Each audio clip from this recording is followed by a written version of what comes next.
ఎలా ఉన్నాయి, ఎంత వేగంగా మన జీవితాలు కదిలిపోతున్నాయి, ఎంతగా విడిపోతున్నాం. టెక్నాలజికల్ పరంగా మనం ఎంత అడ్వాన్స్ అవుతున్నా కూడా మనుషులుగా మనం ఎంత దూరం అయిపోతున్నాం అనేది తను చాలా కవితల్లో మెన్షన్ చేశాడు. ఈ రోజున స్కూల్ పిల్లల్లో కూడా డ్రగ్స్కి బానిస అవుతున్నారు అన్న ఒక కఠోర సత్యాన్ని అది చూసి వాళ్ళని హెచ్చరిస్తూ ఊబి అనే పోయం రాశాడు. తర్వాత ఈ ఇంటర్నెట్, మొబైల్, టీవీలు, వీటి వల్ల మనుషులు ఎలా దూరం అయిపోతున్నారో, ఈ ఆధునిక జీవన శైలిలో ఎంతగా అగాధం పేరుకుపోతుందో అన్న వాటి మీద కొత్త బంధువులు అంటాడు, ఆఫ్లైన్ ఫ్రెండ్ కావాలి అంటాడు, వర్చువలిజం అంటాడు. సో కొత్త బంధువులు ఎవరో తెలుసా మీకు? బంధువులు రావడం మనందరికీ తెలిసిందే, కానీ కొత్త బంధువులు వస్తున్నారని చెప్పి తను చెప్తాడు. ఆ కొత్త బంధువులు ఎవరు అంటే, బలంగా తలుపులు వేసిన నటింట్లోకి కొత్త బంధువులు వచ్చేస్తాడు. మామూలుగా మన బంధువులు అయితే తలుపులు తీయాల్సి వస్తుంది, కానీ వీటికి తలుపులు తీయాల్సిన అవసరం లేదు. బలంగా తలుపులు వేసినా కూడా వచ్చేస్తారు. మనం ఎంతగా పెరుగులు ఆడినా బతుకు పునాదులను పెకిలించుకుంటూ, ఇక్కడ చూడాలి, మన పునాదులను పెకిలించుకుంటూ జీవన గమనానికి కొత్త నిర్వచనం చేరుస్తారు. సో మన పునాదులను కూడా పెకిలించేస్తూ ఆ బంధువులు మనల్ని వచ్చి మన మీద దాడి చేస్తారు. ఈ దాడి చేసేవన్నీ ఏమిటి అంటే సీరియళ్ళు, టీవీలు, రియాలిటీలు, వాట్సాప్లు, ఫేస్బుక్లు, ఇన్స్టాగ్రామ్, ఇవి ఈనాటి కొత్త బంధువులు. మరి వాళ్ళకి ఏం చేస్తున్నాం మనం? కొందరికి సీరియళ్ళ తర్వాతే ఇంట్లో వాళ్ళతో మాటలు, అంతే కదా. ఎవరు వచ్చినా కూడా ఆన బాగున్నా అదే బాగున్నా అని వచ్చి మన పక్కన కూర్చున్నాక టీవీ పెట్టామంటే వాడు మనం మాటలు బంద్, అందరం టీవీ చూస్తాం. మరికొందరికి ఫేస్బుక్ తర్వాతే పక్క వారితో పలకరింపు. ఇదందరికీ మనకు తెలిసిందే. స్పందనల మధ్య వికసించాల్సిన సంబంధాలను అపస్మారక స్థితిలో పడవేస్తున్నాయి. ఇది చాలా బాధాకరమైనటువంటి దృశ్యం. మనం మనుషుల్ని ప్రేమించాలి, యంత్రాలని వాడుకోవాలి అనేది మనం అందరం గమనించాల్సిన విషయం. కానీ ఏం చేస్తున్నాం? మనుషుల్ని వాడుకుంటున్నాం, యంత్రాలని ప్రేమిస్తున్నాం. లేవగానే మనం మొట్టమొదటి చూసేది ఎవరు?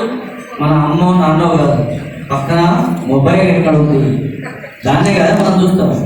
సో ఆ మొబైల్ కనబడకపోతే మనకు అసలు ఊపిరాడు, ఏదో జరిగిపోయింది.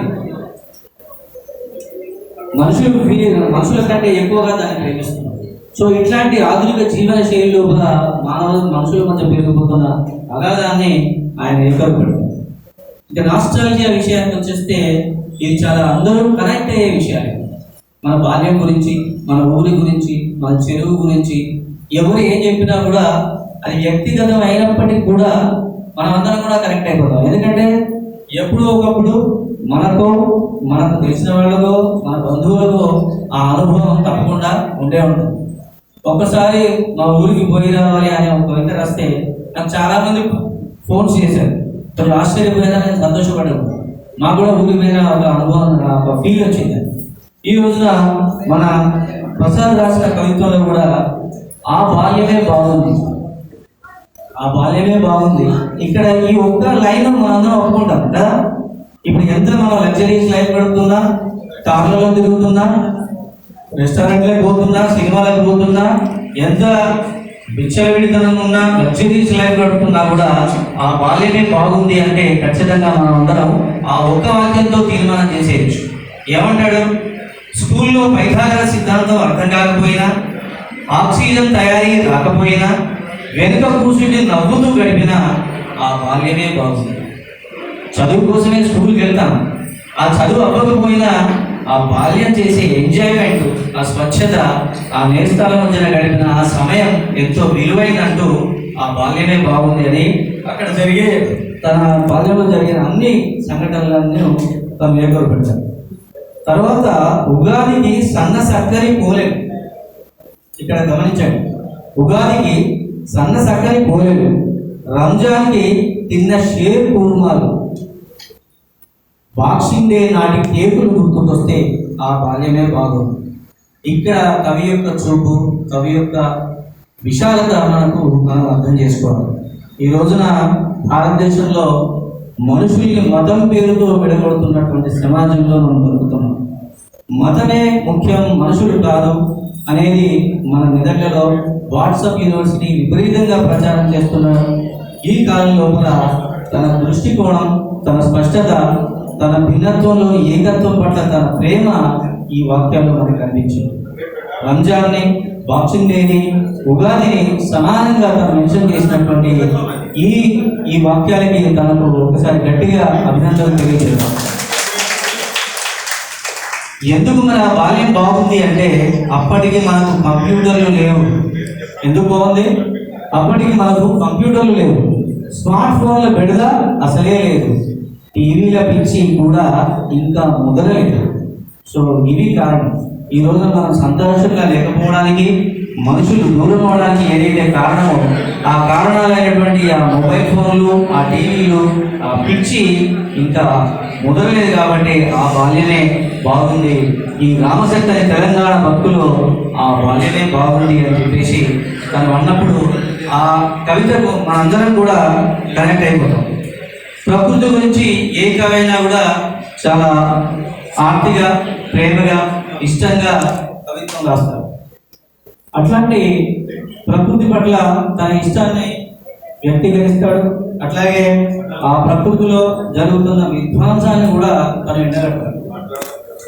శ్రీకారం, తొలగరి, ఇల్లన్న కాడ ఓ మొక్కు ఉండాలి, మంచు నది, ఉదయం, ఇలాంటి కవితలన్నీ కూడా ప్రకృతి తర్వాత పరిసరాల గురించి తను రాసిన కవిత్వం. ఇల్లన్న కాడ ఒక మొక్కు ఉండాలి అని ఒక కవిత అన్నప్పుడు నాకు సరసే రాసిన ఇల్లన్నాక ఒక ఇంటింటికి ఒక బిడ్డ ఉండాలి అనే పోయం గుర్తొచ్చింది. సో ఇంటికి బిడ్డ ఉంటే, ఆడపిల్ల ఉంటే ఎంత అందంగా ఉంటుందో, ఎంత ప్రేమగా ఉంటుందో ఆ వాతావరణం. ప్రసాద్ రాసినటువంటి ఇల్లన్నాక ఒక మొక్కు ఉండాలి అనేది కూడా అంత ఆ పచ్చదనాన్ని, ఆ ఆహ్లాద వాతావరణాన్ని క్రియేట్ చేస్తుండడంలో చాలా బాగుంది. వాళ్ళ ఇంటికి వెళితే మీ అందరూ కూడా తిని చూడవచ్చు. మా వాణి ఎంత జాగ్రత్తగా వాళ్ళ అమ్మాయి శ్రీవల్లిని ఎంత జాగ్రత్తగా చూసుకుంటుందో అంతకంటే ఎక్కువగా ఆ మొక్కని జాగ్రత్తగా చూసుకుంటుంది. ఆ మొక్కు ఉండాలి అనే పోయంలో తను ఏమంటాడో చూద్దాం. ఇల్లన్న కాడ ఓ మొక్కు ఉండాలి.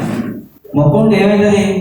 ఎప్పుడన్నా మనసు అవిసిపోయి బాధలతో బందీ అయిపోయినప్పుడు ఓదార్పుగా ఓ నీడ నీ వెంట ఉండాలి కదా. మరి మనం లోపల ఇంట్లో ఉన్నప్పుడు ఊపిరి సలపని వాతావరణంలో ఉన్నా సరే, బయట బాల్కనీలోకి వచ్చి చెట్టు పక్కన కుర్చీ వేసుకొని కూర్చున్నప్పుడు కలిగే ఆ తృప్తి, ఆ సంతోషం, ఆ ఆహ్లాదకర వాతావరణం మనకు మాటలు చెప్పారు.